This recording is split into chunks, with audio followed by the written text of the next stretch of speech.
প্রেত পক্ষ এখানে স্বাভাবিক একটি বিভ্রম। রাজদা, আমি শ্রেয়সী। অনেকদিন ধরে আমরা, অর্থাৎ আমি আর আমার মেয়ে যশস্বী, তোমার গলার শব্দ এবং প্রেতপক্ষের শ্রোতা এবং তোমার একনিষ্ঠ ভক্ত, আমরা অনেক দিন ধরে একটা ঘটনা পাঠাবো বলে ভাবছিলাম, কিন্তু কোনো না কোনো কারণে হয়ে উঠছিল না। কিন্তু প্রায় প্রতিদিন তোমার ছোট্ট ভক্ত আমার মেয়ে যশস্বী আমাকে একটা কথা বলে, মা তুমি রাজদাকে তাড়াতাড়ি ঘটনা পাঠাও প্লিজ। তাই আজ খাতা পেন দিয়ে ও বলল, প্লিজ মা লেখো। তাই আজ লিখছি এই ঘটনাটা। জানি না তোমার ঘটনাটা পছন্দ হবে কিনা বা সিলেক্ট হবে কিনা, তাও লিখছি। ঘটনাটা শুরু করলাম। আমি মেসেজে টাইপ করতে পারি না, তাই হাতে লিখে পাঠালাম। ঘটনাটা ঘটেছিল আজ থেকে 3 মাস আগে আমার দাদার বড় ছেলের সাথে। আমরা থাকি ডুয়ার্সের মালবাজার বলে একটা জায়গায়। সেখান থেকে পাহাড় বেশি দূরে নয়, সেটা শ্রোতারা হয়তো সকলেই জানে। এপ্রিল 2025-এ আমার দাদার ছেলে, ওর নাম রাহুল, ঘরে বসে অফিসের কাজ করছিল, ওয়ার্ক ফ্রম হোম যাকে বলে আর কি।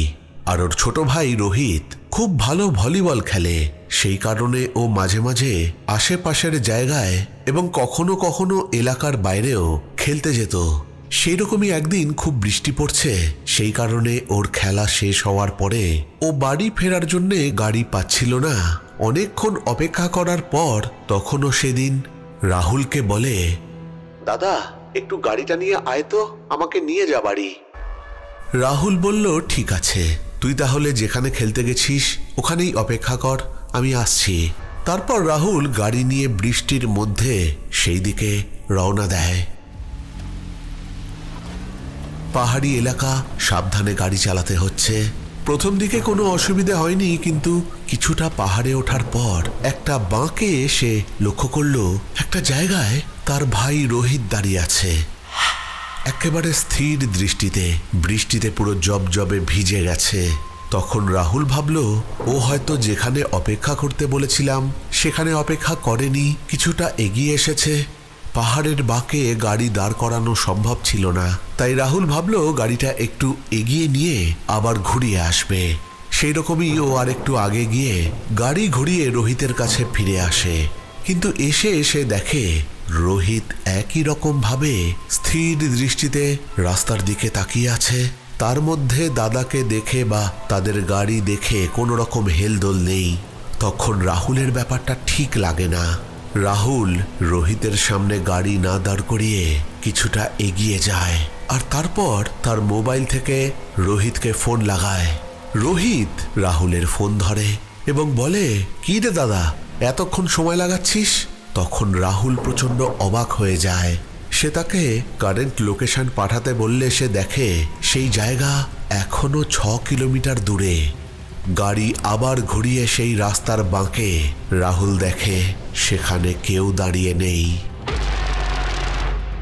সেই বর্ষার রাতে রাহুল গাড়ি চালিয়ে আরো 6 কিলোমিটার গিয়ে রোহিতকে বাড়ি ফিরিয়ে নিয়ে আসে।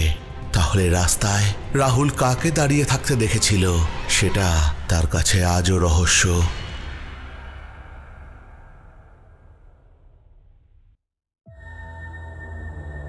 প্রেত পক্ষ এখানে স্বাভাবিক একটি বিভ্রম। অদ্ভুত একটা ঘটনা শুনলাম, শ্রেয়সী আমাদেরকে পাঠিয়েছে মালবাজার থেকে। সত্যি একটা অবাক করা ঘটনা।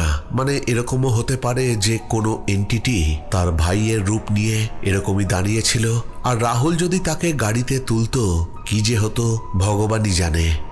যাই হোক, ঘটনাটা বেশ ইউনিক, ছোট্ট ঘটনা, কিন্তু এরকম ধরনের ঘটনা কিন্তু আগে আমি শুনিনি, তাই তোমাদেরকে শোনালাম। অবশ্যই তোমরা কমেন্ট করে জানাবে যে তোমাদের কেমন লাগলো। আর সকলকে স্বাগত জানাচ্ছি প্রেতপক্ষের 328 নম্বর এপিসোডে।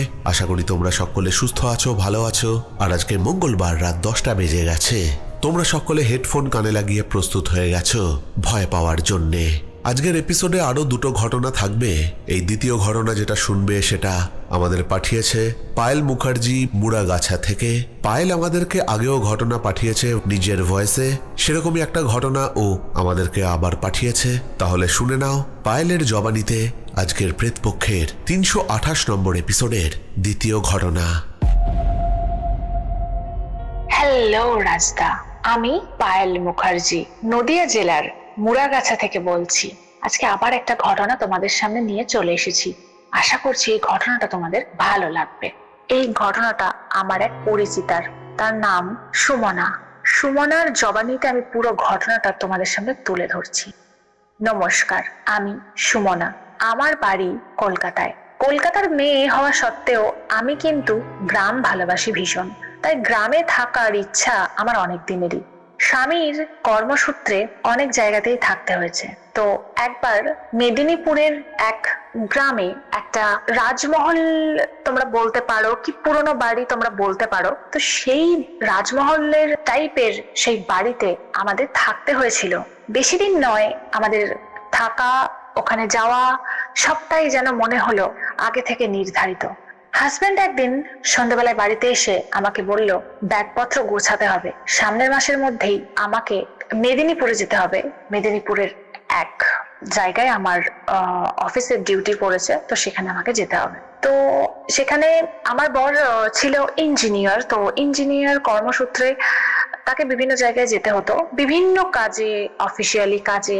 আর তার ঘোরার ইচ্ছেও ভীষণ ছিল, সে ঘুরতে বেড়াতে ভীষণ ভালোবাসতো। তো কাজের সূত্রে তাকে মেদিনীপুর যেতে হবে। সে আমাকে বলল, খুব বেশি দিনের জন্য নয়, 3-4 মাসের জন্য আমাদেরকে যেতে হবে। তো সেই মতো তুমি ব্যাগপত্র গুছিয়ে নাও। আমারও খুব আনন্দ, আরেকটা নতুন জায়গা, নতুন পরিবেশ, নতুন মানুষ।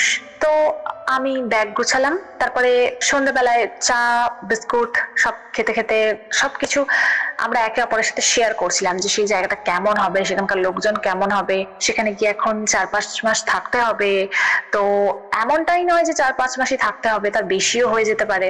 সো এইসব নিয়ে আমরা অনেক কথা গল্প করছিলাম। তারপরে 5 দিনের মাথায় আমরা চলে গেলাম মেদিনীপুরের সেই গ্রামে এবং সেই রাজমহল টাইপের সেই বাড়িটায়। তো ওখানে গিয়ে যেটা ভেবেছিলাম সেটা একদমই কিছু ছিল না। সেই বাড়ির আশেপাশে কোনো বাড়ি ছিল না। সেই বাড়ির থেকে অনেকটা দূরে দূরে বাড়ি ছিল কয়েকটা। আমি জায়গাটার এক্সাক্ট নামটা বলছি না, এখানে কিছুটা গোপন রাখছি। তো সেখানে আমার মন বসতে চাইছিল না। আমি খুব অস্থির অস্থির বোধ করতাম। সবসময় মনে হতো কি যেন আমাকে যেন একটা তাড়া করছে। তো যখন আমরা প্রথম তালা খুলে সেই ঘরে প্রবেশ করলাম, অজস্র চামচিকি ঘর থেকে বেরিয়ে আমাদের মুখে ঝাপটা দিয়ে বাইরে বেরিয়ে গেল। আমরা খুব ভয় পেলাম, এরকম একটা বাড়িতেই আমাদের কেন থাকতে দিল। তো অফিস থেকে এই রুমটাই আমাদের জন্য দিয়েছে, এই ঘরটাই আমাদের জন্য দিয়েছে। তো এই আশেপাশে এখানে কতগুলো বিল্ডিং তৈরি হবে, তো এখান থেকে সেই স্পটে যেতে আমার হাজবেন্ডের সুবিধা হবে, সেই জন্য এইখানেই এই বাড়িটাই দেওয়া হয়েছে। তো আমি আমার হাজবেন্ডকে বললাম যে আমার না এই বাড়িটায় পা দেওয়ার পর থেকে কেমন একটা অদ্ভুত আমি কিছু অনুভব করছি। আমাদের একটা সিক্স সেন্স থাকে না, সিক্স সেন্সে আমার ঠিক ভালো লাগছে না এই বাড়িটা। তো ও আমাকে বলে, তুমি আর এই সব কথা বলো না, আমার এমনি আমি অফিসের কাজ নিয়ে অনেক ব্যস্ত আছি, এসব কি কথা তুমি বলছো, অনেক স্ট্রেস, তো এসব তুমি ভুল ভাবছো, এসব কিছুই না। তোমার এসব অনেক খাটাখাটনি করে এসেছো, অনেক দূর থেকে এসেছো, তো তোমার অনেক পরিশ্রম গেছে, তাই তোমার এরকম হচ্ছে, তুমি একটু রেস্ট নাও, সব ঠিক হয়ে যাবে। তো তারপরে আমি আর ওকে সেসব কিছু বলিনি। আমি আস্তে আস্তে ঘরে গেলাম। ঘরের জিনিসপত্র আমরা যা নিয়ে এসেছিলাম সেগুলো সব রাখলাম ঘরে। অনেক কাজ থাকে নতুন ঘরে ঢুকলে, জিনিসপত্র পরিষ্কার করা, ঘর পরিষ্কার করা, আশেপাশে সমস্ত জিনিস পরিষ্কার করা। তো সবকিছু করে তারপরে একটু রেস্ট নিলাম। আমাদের যেতে যেতে বিকেল হয়ে গেছিল। তো আমার হাজবেন্ড বললো ও একটু বাজার থেকে মানে সামনে কোথাও আশেপাশে একটুখানি ঘুরে আসছে, ও আশেপাশে জায়গাটা একটু দেখে আসে, আর একটু যদি বাজার কোথায় বসে না বসে আশেপাশের পরিবেশটা একটু দেখে আসছে। তো সেটা আমাকে বলে ও বেরোলো। তো আমি একা কি করবো, একটু চা করলাম, চা করে খেলাম। তারপরে যখন আমি বসে চা খাচ্ছি তখন আমার হঠাৎ করে মনে হলো আমার পেছনে যেন কি একটা গরম নিঃশ্বাস এসে পড়ছে। তো তারপরে আমি সেটাকেও খুব একটা গুরুত্ব দিইনি। আমার মনে হলো আমি সারাদিন এত পরিশ্রম করেছি, তাই হয়তো আমার হাজবেন্ড যেটা বলছিল আমি সারাদিন অনেক পরিশ্রম করেছি, সেই জন্য আমার এরকম নেগেটিভ কিছু মাথায় আসছে।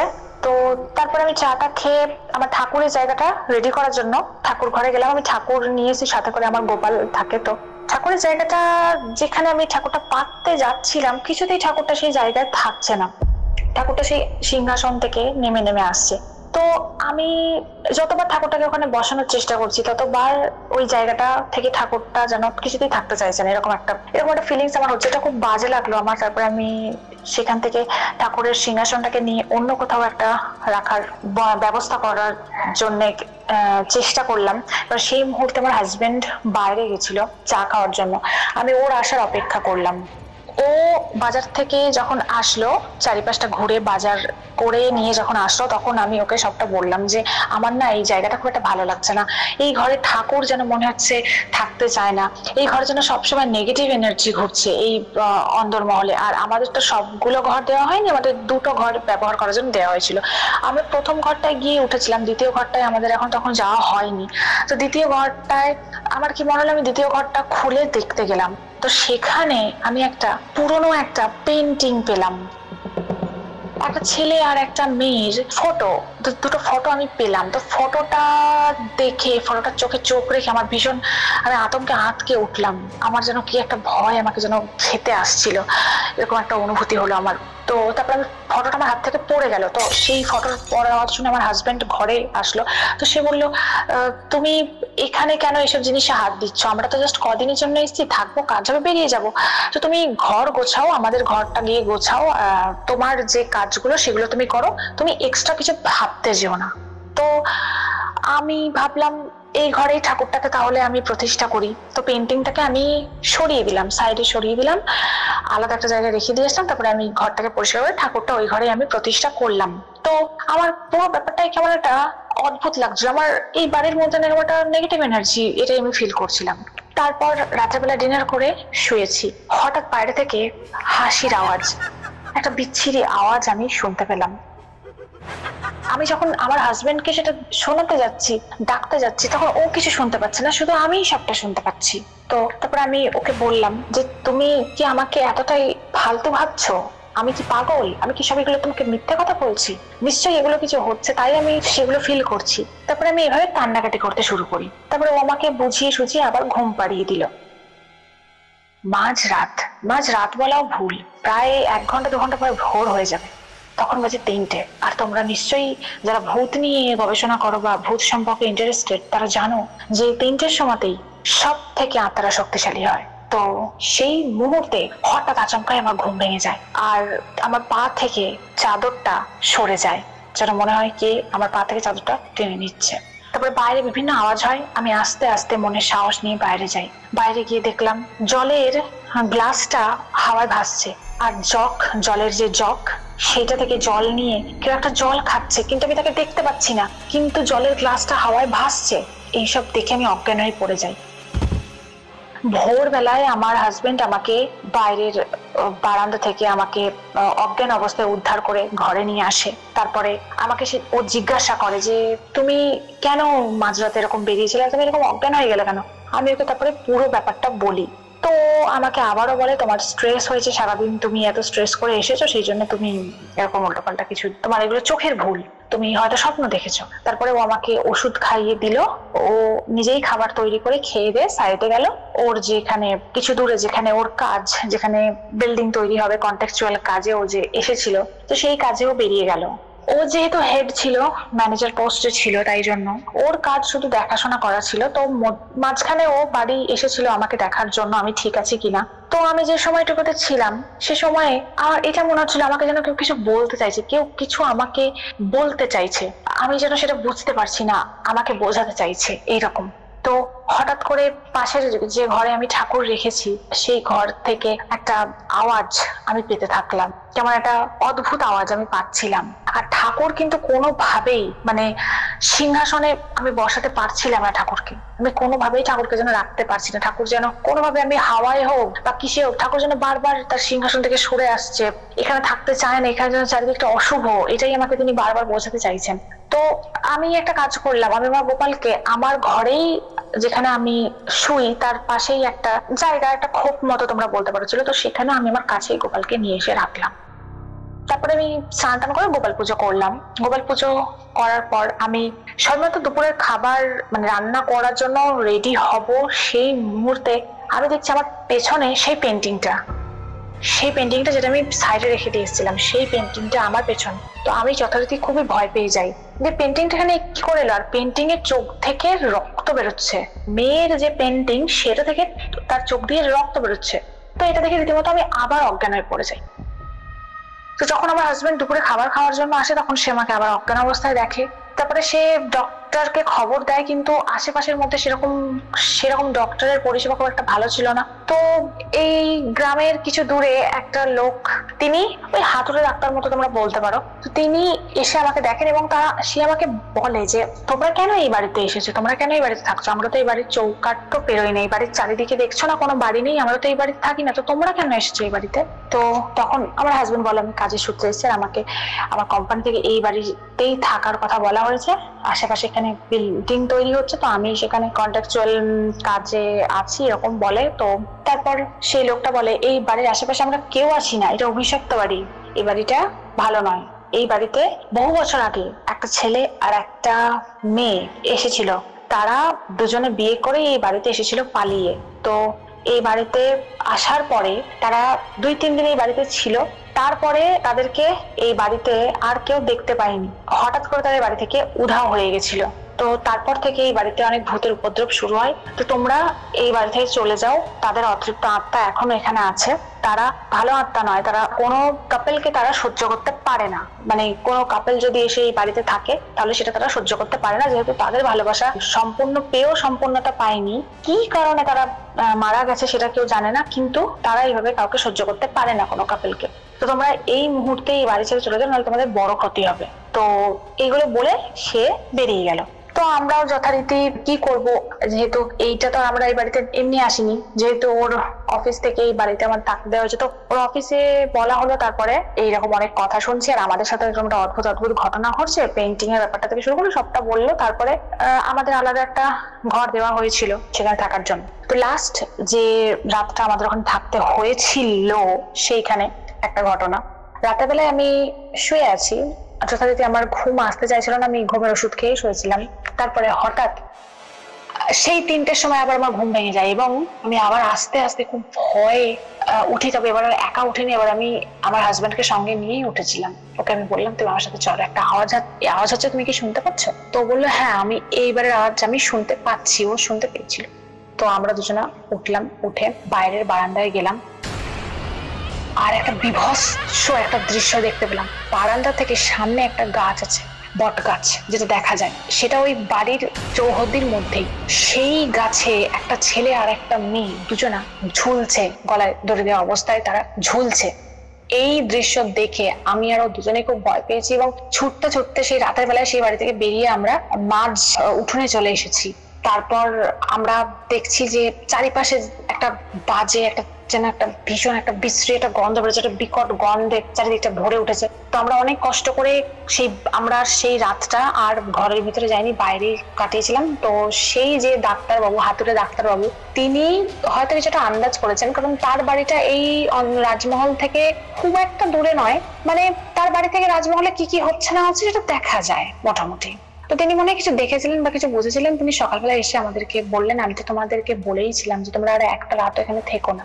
আমরা সবটা বললাম যে আমরা এরকম রাতের বেলা দেখেছি যে পেন্টিং এ যে দুটো ছেলে মেয়েকে আমরা দেখেছিলাম, সেই দুটো ছেলে মেয়েই বটগাছে ঝুলছি, তো এরকম আমরা এরকম দেখেছি। তো তারপরে উনি বললেন দেখো, কিছু রাজ তো রাজই থেকে যায়, কিছু জিনিসের সমাধান হয় না, কিন্তু এখানে যেটা অপশক্তি আছে সেটা তো আমরা বুঝতে পেরেছি, তাই জন্য আমাদের আর এখানে থাকাটা ঠিক নয়, সুতরাং তোমরা এই বাড়ি থেকে চলে যাও, কাজ হয়তো তুমি আবার করতে পারবে পরে, তোমার অফিসে তুমি কথা বলো, তিনি আমার হাজবেন্ডকে বললেন, কিন্তু তোমার যদি জীবন চলে যায় তাহলে তুমি জীবন পাবে না, তো সেজন্য তুমি খুব তাড়াতাড়ি সম্ভব এই বাড়ি থেকে বেরিয়ে যাও। তো সেই মতো আমরা কাজ করি, সেই মতোই আমরা সেদিনই বাড়ি থেকে বেরিয়ে অন্য জায়গায় গিয়ে থাকি। তারপরে 3-4 মাসের মধ্যে সমস্ত কাজ কমপ্লিট হয়ে গেলে, আমার হাজবেন্ডের কাজ কমপ্লিট হয়ে গেলে আমরা আবার আমাদের বাড়িতে চলে আসি। তো সেই ঘটনাটা আমি এখনো ভুলতে পারি না। আমরা হয়তো ভাগ্যের জোরে সেখান থেকে বেঁচেছি, কারণ সেখানে কেউ গেলে তা আর কেউ ফিরে আসে না, তো আমরা যে ফিরে এসেছি এটাই। তো আমার ঘটনা এই পর্যন্তই।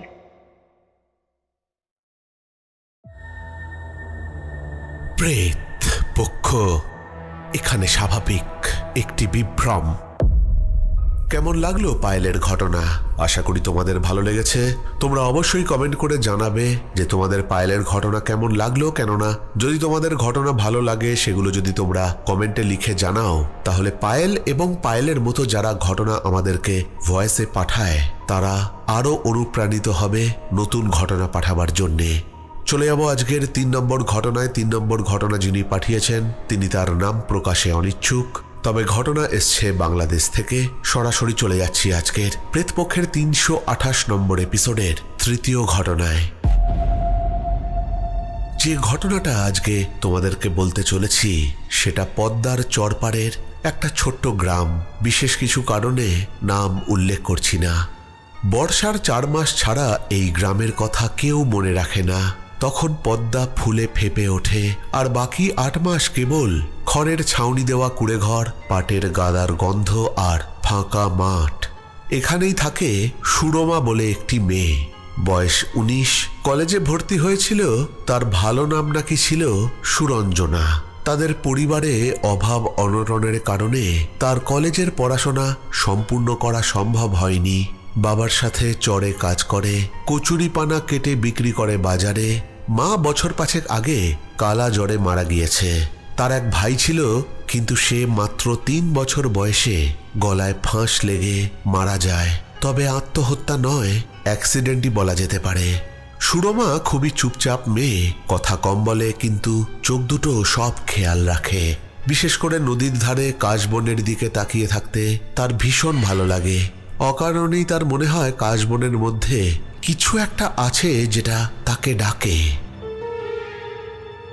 ব্যাপারটা অদ্ভুত লাগলেও এটাই সত্যি।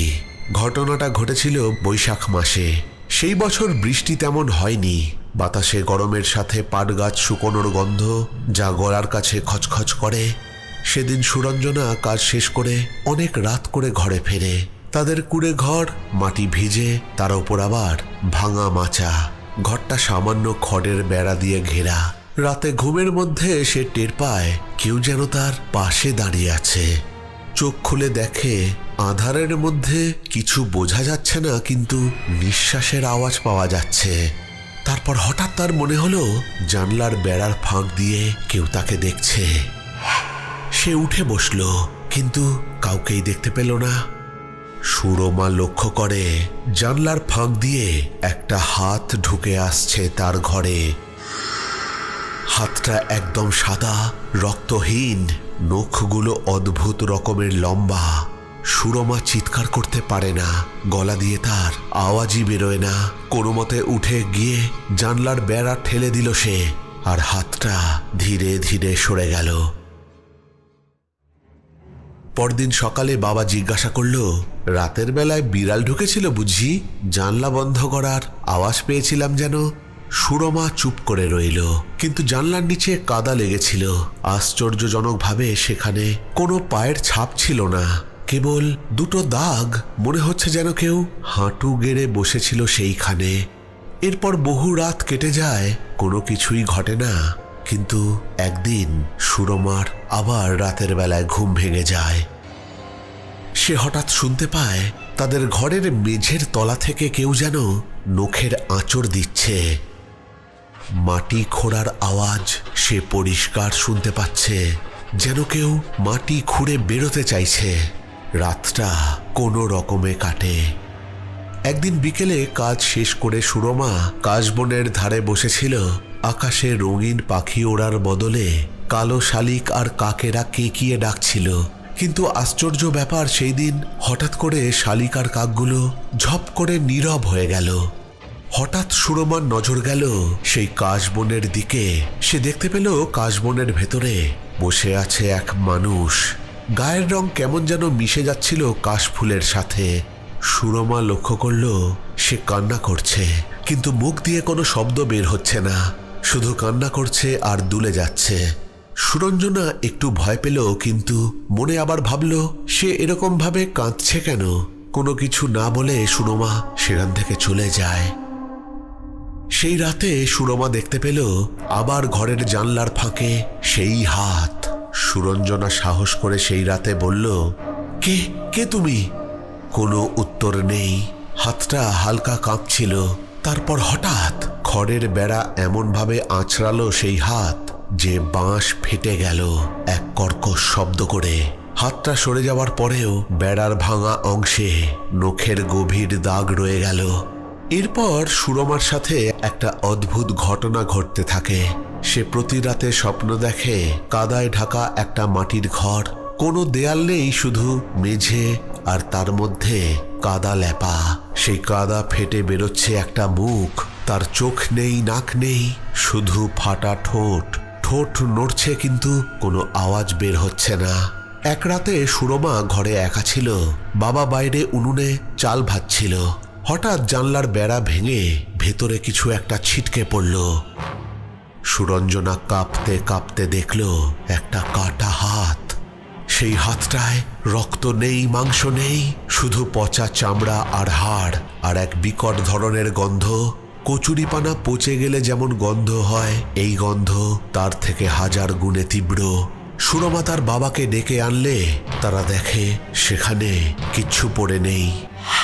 সুরমা তার বাবাকে সমস্ত ঘটনা জানাবার পর পরদিন পঞ্চায়েত থেকে লোক এসে সেই কাশবনের ভেতর থেকে মাটি কুপিয়ে পাওয়া যায় একটা অর্ধগলিত লাশ। গ্রামবাসীরা সেই লাশ দেখে বুঝতে পারে এই লাশ নাফিসা বেগমের। নাফিসা ছিল সুরমার এক অতি প্রিয় বান্ধবী, আর সে কয়েক মাস আগে বন্যায় ভেসে গিয়েছিল। সবাই বলেছিল তার দেহ হয়তো নদীর ধারে কাদায় আটকে আছে, কিন্তু শত খোঁজার পরেও তার দেহ পাওয়া যায়নি। নাফিসার লাশ সেই কাশবনের কাদার নিচে কিভাবে এসে আটকালো কেউ বলতে পারে না। তবে তার নিজের বান্ধবীর পচা গলা লাশ দেখে সুরমাকে বোবায় ধরে। তার কথা সেই দিনের পর থেকে আজও বন্ধ। সারাদিন চুপচাপ তাকিয়ে থাকে সেই কাশবনের দিকে। অজান্তেই কাশবনের সামনে দাঁড়িয়ে সে মনে মনে কথা বলে। সুরমার সাথে যে ঘটনাগুলো ঘটে যেত সেগুলো নিশ্চয়ই নাফিসার অতৃপ্ত প্রেতাত্মার কাজ, যে কিনা নিজের উপস্থিতির জানান দিতে চাইত। তার দেহ সেখানে পোঁতা রয়েছে বলে তার অতৃপ্ত প্রেত সেখানে ঘুরে বেড়াতো।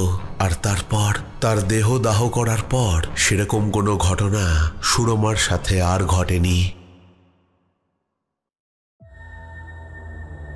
প্রেত পক্ষ এখানে স্বাভাবিক একটি বিভ্রম। অদ্ভুত একটা ঘটনা কিন্তু শুনলাম। আজকের 3টে ঘটনাই তোমাদের কেমন লেগেছে অবশ্যই কমেন্ট করে জানাবে। কোন ঘটনাটা তোমাদের সব থেকে ভালো লেগেছে সেটাও জানাতে ভুলবে না। আর এবার চলে যাবো আজকের শাউট আউটের দিকে।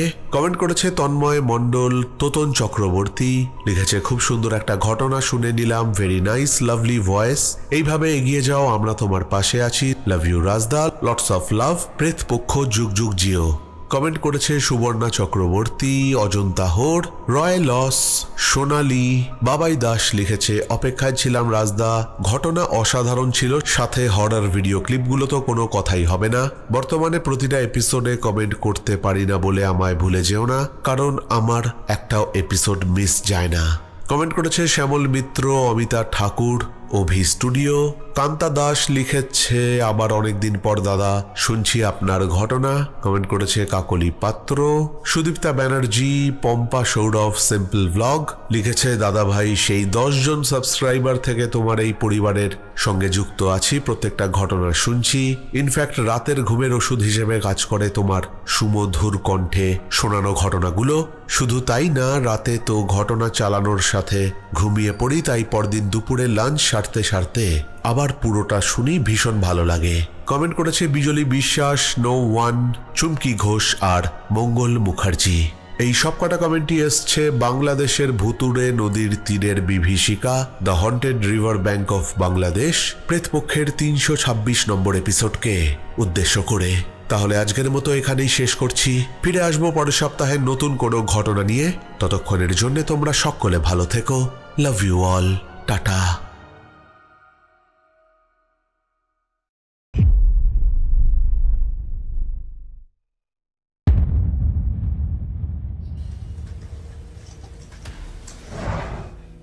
What was that noise? I think your doll just moved. Shut up. No, I'm serious. No, you're not.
Hello?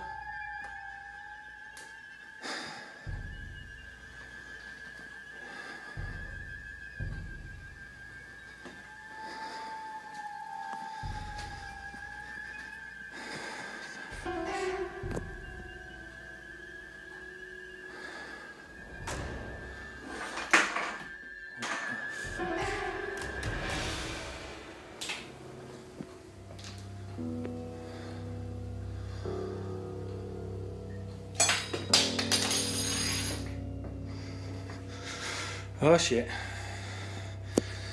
Shit.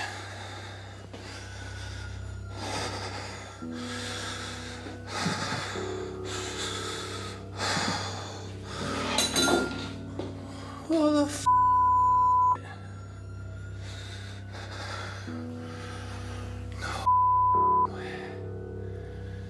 No way.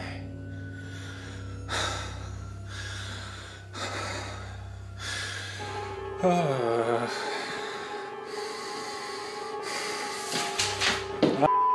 yeah.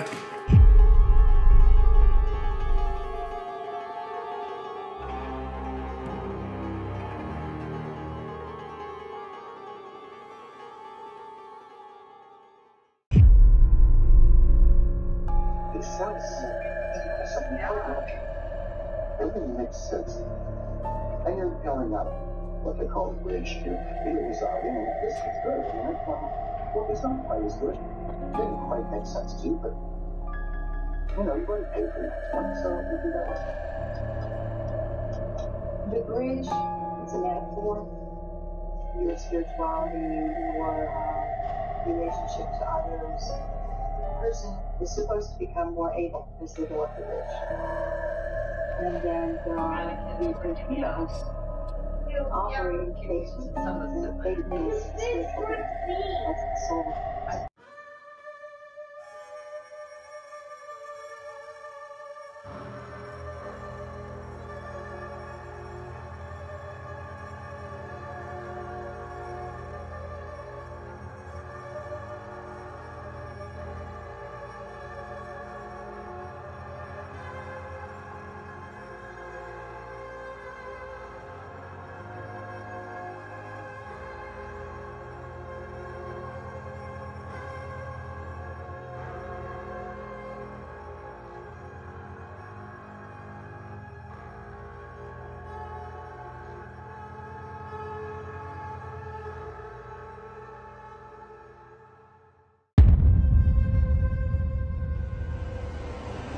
Is that you, Bill?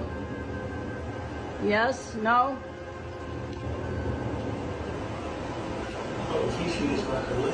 Bill? Can you get closer? Is that you? Baby, is that you? Turn it on and off again. Bill? Duncan, you can hear me. Back on the stage. Is that you coming through there? I love you.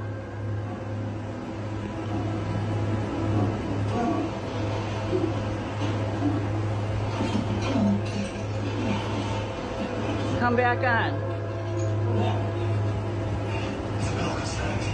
There you go. Bill? Maxie? Are you together? Yes?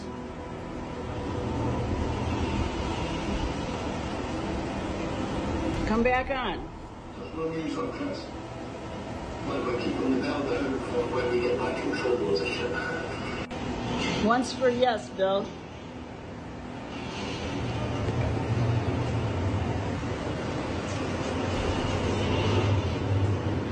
Yes? Is Max with you? Once, yes? Where's Maxie? With you? Bill? Are you there? Turn it off again. Bill? Is Max with you?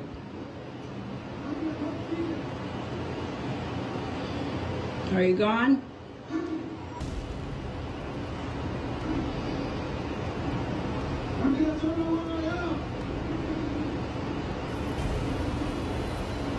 Found something you can get up, come on and off with, huh?